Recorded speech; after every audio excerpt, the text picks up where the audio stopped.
Selamat pagi bosku, jumpa kembali bersama saya Cecilia dari Pilar Mas Investindo Sekuritas. Touch your heart, touch your profit. Nah, seperti biasa kita akan mulai saja nih market review kita hari ini, Kamis 9 Desember 2021 dengan episode India berusaha, Jepang terluka. Maka dari itu jangan kemana-mana ya bosku, tetap di channel Pilar Mas Investindo Sekuritas. Touch your heart, touch your profit. Pionir Sekuritas Channel di Indonesia.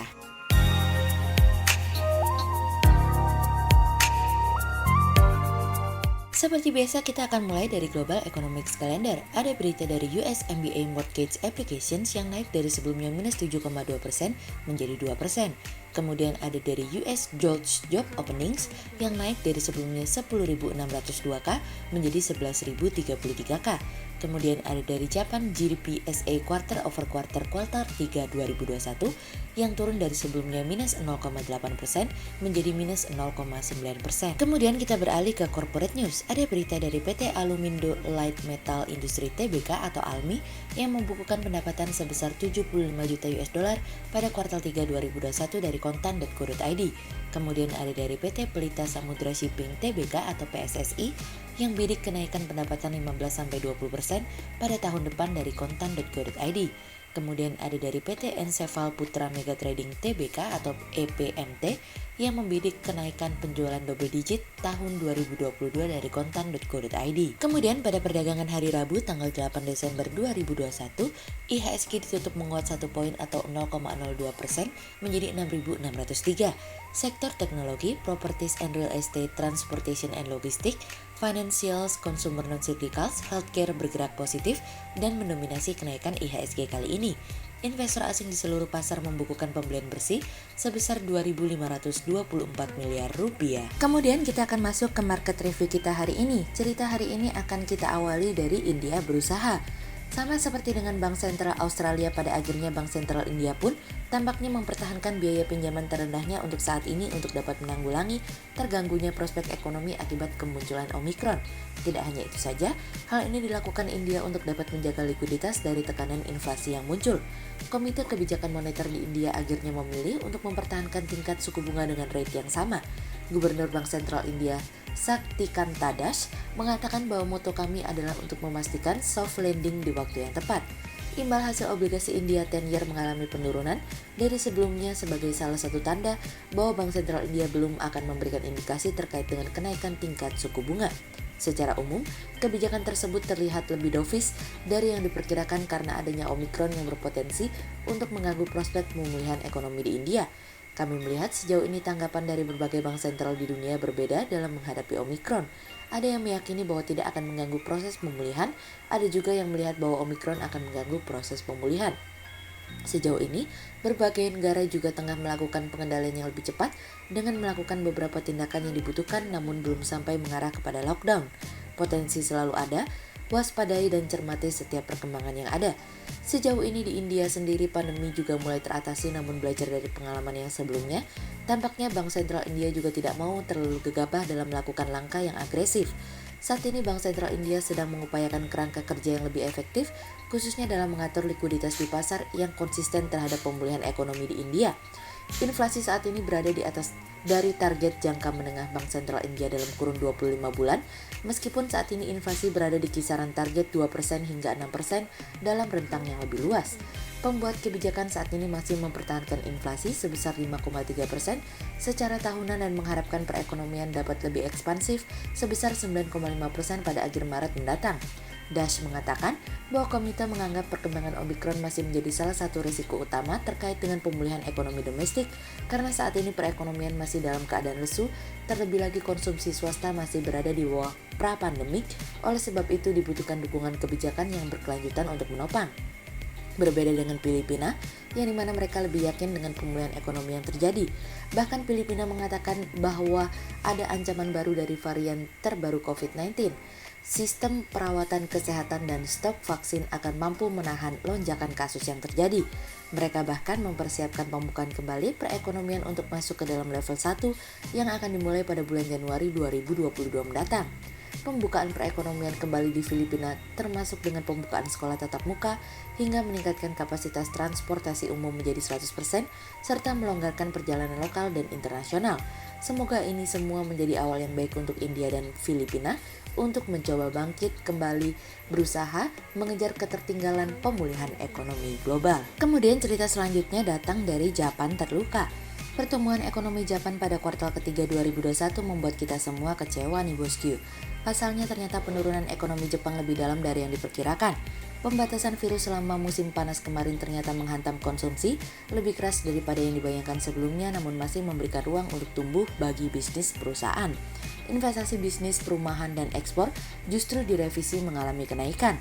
Oleh sebab itu kami melihat bahwa Perdana Menteri Fumio Kishida harus menyiapkan secepat mungkin stimulus yang akan mampu mendorong pemulihan. Dalam kuartal keempat mendatang, kami melihat bahwa perekonomian akan pulih dan tentu saja diharapkan stimulus terhadap pemulihan ekonomi akan keluar yang akan mendorong pertumbuhan ekonomi pada tahun 2022 mendatang. Meskipun efeknya tidak akan terlalu terasa kepada konsumen dan bisnis, namun hal ini penting untuk memulai melakukan dorongan terhadap pemulihan ekonomi. Varian Omicron sendiri diperkirakan masih akan memberikan ketidakpastian bagi pemulihan ekonomi di Jepang, namun sejauh ini para pejabat Jepang belum memberikan komentar mereka terkait akan hal ini. Perekonomian Jepang membutuhkan sekedar usaha untuk mengalami pemulihan. Dorongan terhadap stimulus akan memberikan dampak positif terhadap pelaku pasar dan investor, namun apabila daya beli tidak ditingkatkan, hal ini juga akan menjadi masalah terhadap konsumsi dalam negeri. Oleh sebab itu kami berharap bahwa ada kesinambungan stimulus yang diberikan oleh Jepang agar mampu mempertahankan prospek pemulihan ekonomi ke depannya. Kemudian cerita selanjutnya datang dari keyakinan. Bank Indonesia merilis indeks keyakinan konsumen untuk bulan November naik dari sebelumnya 113,4 pada bulan Oktober menjadi 118,5. Kenaikan optimisme konsumen ini didorong oleh peningkatan persepsi konsumen akan ekonomi saat ini. Hal ini tercermin dari indeks kondisi ekonomi yang saat ini yang sebesar 99,2 atau naik dari 91,8 pada bulan sebelumnya. Sejalan dengan membaiknya kondisi ekonomi saat ini, ekspektasi konsumen akan kondisi ekonomi 6 bulan ke depan juga diproyeksikan masih terjaga kuat. Hal ini tercermin dari indeks ekspektasi konsumen yang sebesar 137,8 atau lebih tinggi dari 134,9 pada bulan sebelumnya. Pemulihan dari indeks kondisi ekonomi seiring dengan membaiknya persepsi dari ketersediaan lapangan kerja dan penghasilan saat ini. Jika dirincikan indeks penghasilan saat ini pada November 2021 meningkat pada hampir seluruh kategori pengeluaran terutama pada kelompok responden dengan tingkat pengeluaran Rp1 juta hingga Rp2 juta per bulan. Sementara kenaikan indeks ketersediaan lapangan kerja terjadi pada seluruh kelompok pendidikan, khususnya responden dengan latar belakang pendidikan SLTA. Peningkatan tersebut sejalan dengan terus membaiknya aktivitas ekonomi dan penghasilan masyarakat yang didorong dari naiknya mobilitas masyarakat. Dari sisi spasial, peningkatan keyakinan konsumen tercatat di hampir seluruh kota yang disurvei dengan kenaikan tertinggi di Pontianak sebesar 25,5 poin, Palembang 15,6 poin, dan Mataram 14,6 poin. Sehingga berdasarkan technical analisa, kami melihat saat ini IHSG memiliki peluang bergerak melemah terbatas dan ditradingkan pada level 6.572 hingga 6.649. Ada potensi terjadi penguatan, namun hati-hati ini akan menjadi setipis kertas. Berikut stock watch pilar emas hari ini ya bosku. Yang pertama ada dari Agro, kemudian yang kedua ada dari BBRI, dan yang ketiga ada dari ASA. Berikut saham yang kami analisa hari ini ya bosku. Yang pertama ada dari Innov atau PT InnoCycle Technology Group Tbk yang hingga kuartal 3 2021. Innov mencatatkan penjualan sebesar Rp464,6 miliar atau meningkat 22,8% dari periode yang sama di tahun sebelumnya. Keberhasilan tersebut tidak terlepas meningkatnya kinerja yang didukung adanya peningkatan dalam menggunakan produk hasil daur ulang yang sejalan dengan komitmen penerapan sirkular ekonomi di Indonesia. Hal ini tidak terlepas perubahan sikap masyarakat yang peduli akan lingkungan, sehingga menjadikan peningkatan kesadaran masyarakat dalam menggunakan produk upcycle juga turut memberikan pertanda baik bagi pasar daur ulang plastik global.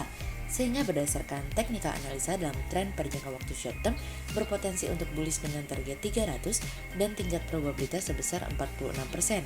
Sementara dalam jangka waktu long term berpotensi untuk bullish dengan target 360 dan tingkat probabilitas sebesar 53%. Kemudian yang kedua ada dari HIL atau PT Medika Loka Hermina Tbk yang menganggarkan belanja modal alias CAPEX di kisaran 900 miliar rupiah sampai 1 triliun rupiah pada 2022.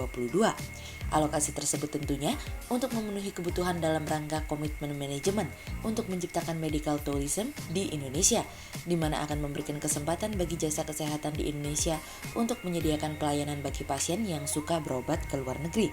Sehingga berdasarkan technical analisa dalam tren perjangka waktu short term berpotensi untuk bearish dengan target 900 dan tingkat probabilitas sebesar 63%. Berikut kami akan menampilkan 40 saham pilihan dari Pilar Mas.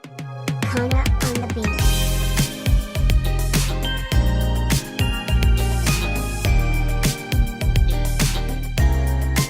Sekian untuk review market kita kali ini ya bosku. Untuk info lengkapnya bosku bisa download PDF dengan klik link di bawah video ini atau bisa juga langsung akses ke website kami di www.pilarmas-investindo.co.id. Dan jangan lupa untuk selalu jaga kesehatan buat para bosku ya. Kita akan bertemu lagi besok pagi untuk market review yang berikutnya. Jadi jangan lupa like, subscribe, dan tonton terus channel Pilar Mas Investindo Sekuritas. Touch your heart, touch your profit. Pionir Sekuritas Channel di Indonesia.